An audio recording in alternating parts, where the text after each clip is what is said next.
नमस्कार, स्वागत आहे तुमचं आपल्या चॅनलमध्ये AI सुपर प्रॉम्प्टर. आपण नेहमी वेगवेगळे विषय घेऊन येत असतो. तसाच आपला आजचाही विषय आहे. आज पुन्हा एकदा आपण तुमच्यासाठी घेऊन आलोय असाच एक वेगळा असा विषय की ज्याच्यामध्ये नम्रता, शांतता आणि शक्तीची आर्तपण आहे. चला तर पाहूया या व्हिडिओमध्ये काय आहे. या व्हिडिओला लाईक करा, चॅनलला सबस्क्राईब करा आणि हा व्हिडिओ तुम्ही इतरांशी शेअर करा. या व्हिडिओच्या डिस्क्रिप्शनमध्ये डिस्क्लेमर दिलाय. ही कथा अशा एका योद्ध्याची आहे की प्रचंड असा शक्तिशाली होता, पण जेव्हा त्याला लक्षात आलं की नम्रता ही तेवढीच गरजेची आहे. चला काय होतं या व्हिडिओमध्ये पाहता येईल. पहाटेच्या शांततेला एक प्रचंड अशी गर्जना चिरून गेली. थांब, आणि एक पाऊल टाकलंस तर या संपूर्ण पर्वतरांगेला राख करून टाकीन. अशा पद्धतीच्या हजारो वर्षापासून उभ्या असलेल्या अनंतगिरी पर्वताच्या शिखरावर काळ्या वादळासारखा एक योद्धा उभा होता. त्याच्या हातातल्या तेजस्वी गदेमधनं विजा चमकत होत्या आणि त्याच्या डोळ्यात इतका अभिमान होता की जणू आकाशातील सूर्य त्याच्या परवानगीशिवाय उगवणारही नव्हता. समोर एक वृद्ध असे ऋषी शांतपणे उभे होते. त्यांच्या हातामध्ये कोणतंही शस्त्र नव्हतं, फक्त रुद्राक्षांची माळ, कपाळावर चंदन आणि चेहऱ्यावरती विलक्षण असं समाधान. ते हसले. वत्सा, पर्वत जिंकणं जे आहे ना ते सोपं आहे, पण स्वतःचा अहंकार कशा जिंकशील रे. या एका वाक्यानं हवेतली वीजही क्षणभर थांबली अशी म्हणूया. अनंतगिरी हे साधं काही पर्वत नव्हतं. पुराणामध्ये वर्णन केलेला असा विश्वास होता की विश्वातील प्रत्येक योद्ध्याची खरी परीक्षा इथं होती. तलवारीची धार, शरीराचं सामर्थ्य आणि युद्ध कौशल हे मोजलं जात नव्हतं, तिथं मोजलं जात होतं मनाचं वजन. जो जितका अहंकारी त्याच्यासाठी हा पर्वत तितकाच जड होत होता, आणि जो जितका नम्र त्याच्यासाठी पर्वत स्वतः मार्ग मोकळं करत असायचा. त्या काळामध्ये आर्यमंडलात एक वीरकेतू नावाचा अजिंक्य असा सेनानी प्रसिद्ध होता. त्यानं शेकडं युद्ध, 100वर अधिक युद्ध जिंकली होती. दरोडेखोर राज्यांचा नाश केला होता, दुर्बलांचे रक्षण केलेलं. त्यांच्या पराक्रमाच्या कथा प्रत्येक गावामध्ये गायल्या जायच्या. पण जितका विजय वाढत गेला तितकाच अहंकारही. त्यातून झालं काय की लोक त्याला देवासारखं मानू लागले. हळूहळू त्यालाही वाटू लागलं की तो देवांपेक्षा कमी नाहीये. आता यामध्ये एक दिवशी त्यानं राज्यसभेमध्ये घोषित करून टाकलं स्वतःला की या पृथ्वीवर माझ्यापेक्षा अत्यंत बलवान कोणीही नाही. असं कसं कोणी करू शकतंय, पण केलं त्यानं. सभागृहामध्ये पूर्णपणे शांतता पसरली. तेवढ्यात एक वृद्ध साधू पुढे आले. जर तुझी शक्ती इतकीच महान असेल तर अनंतगिरीवर जाऊन त्रिशक्ती द्वीप प्रज्वलित करून दाखव. इतकंच, तो म्हणाला, इतकंच, आणि मोठ्या मोठ्याने हसला. वीरकतू मोठ्याने हसला. मी पर्वत उचलू शकतोय, एक दिवा लावायला काय वेळ लागणार आहे. असं काय वाटतंय, छोटासा तर दिवा तर आहे. साधूंनी फक्त उत्तरच दिलं नाही. तो दिवा हाताने नाही रे, आत्म्याने पेटतोय. प्रवास सुरू झाला.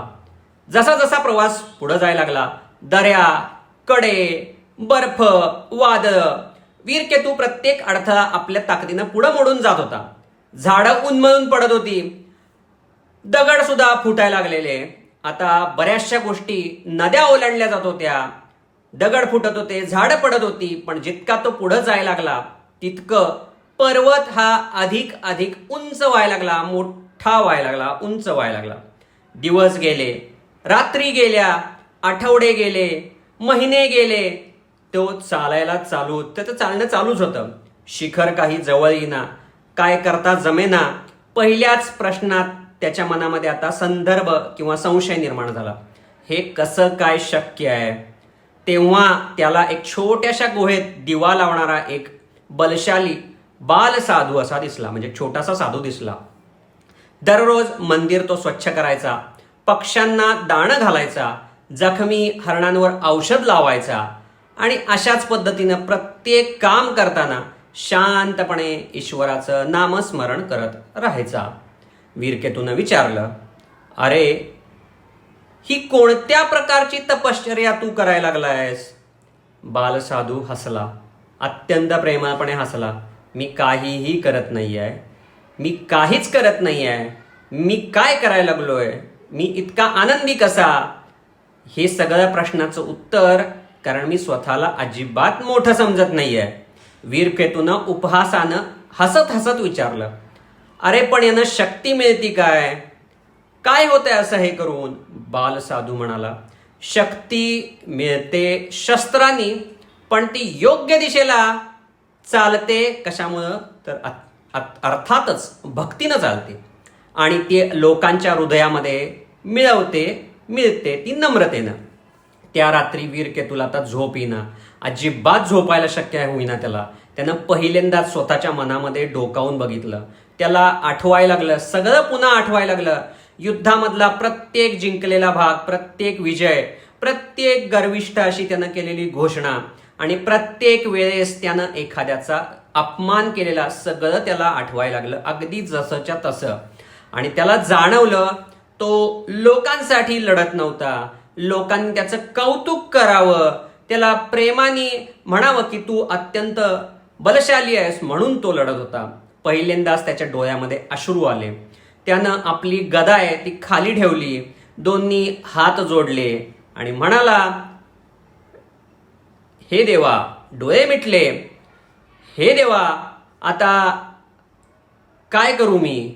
माझी शक्ती जेव्हा मला शक्ती येते तेव्हा अहंकारही वाढायला लागलाय आणि तो जर माझ्याकडून तुम्ही काढून घ्या, मला अशी शक्ती द्या की ज्याच्यामुळं अहंकार काढून इतरांचं रक्षण होईल, अशी शक्ती मला द्या. त्या क्षणी पर्वतावरून मंद असा वारा वाहायला लागला. जणू संपूर्ण निसर्गानं त्याची प्रार्थना ऐकली.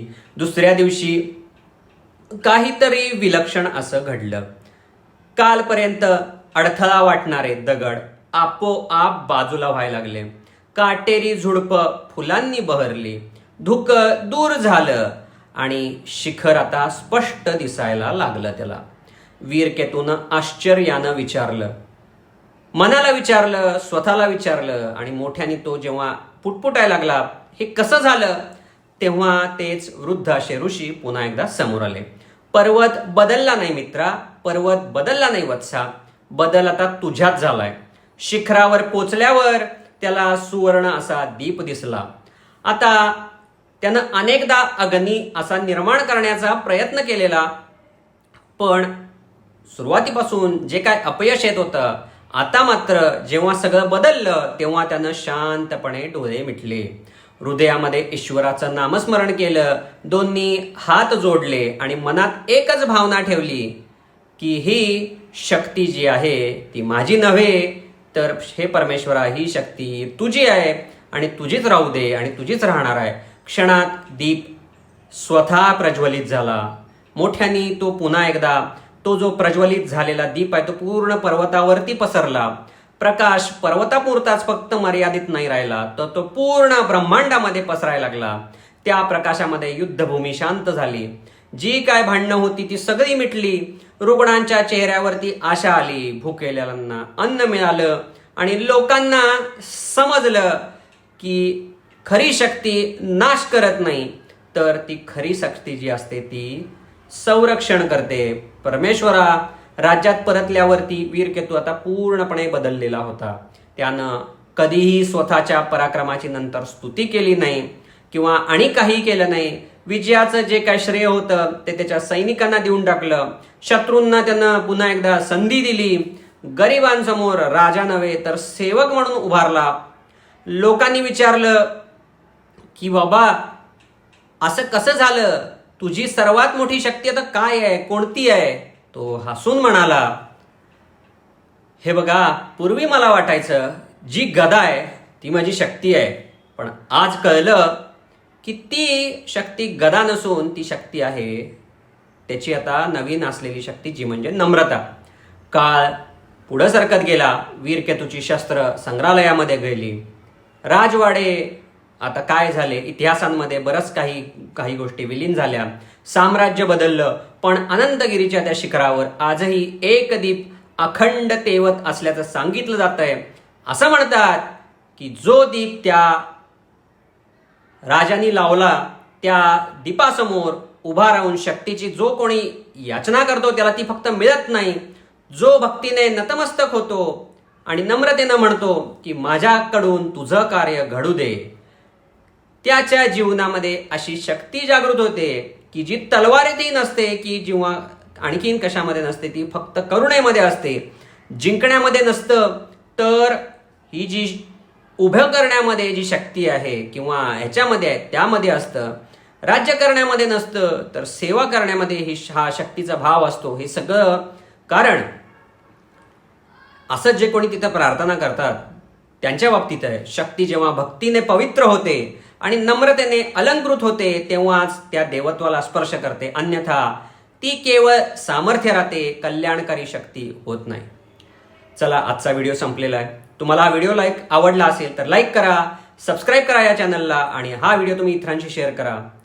भेटूया पुन्हा आपण पुढच्या व्हिडिओमध्ये. निरोप घ्यायची वेळ आली आता. नमस्कार.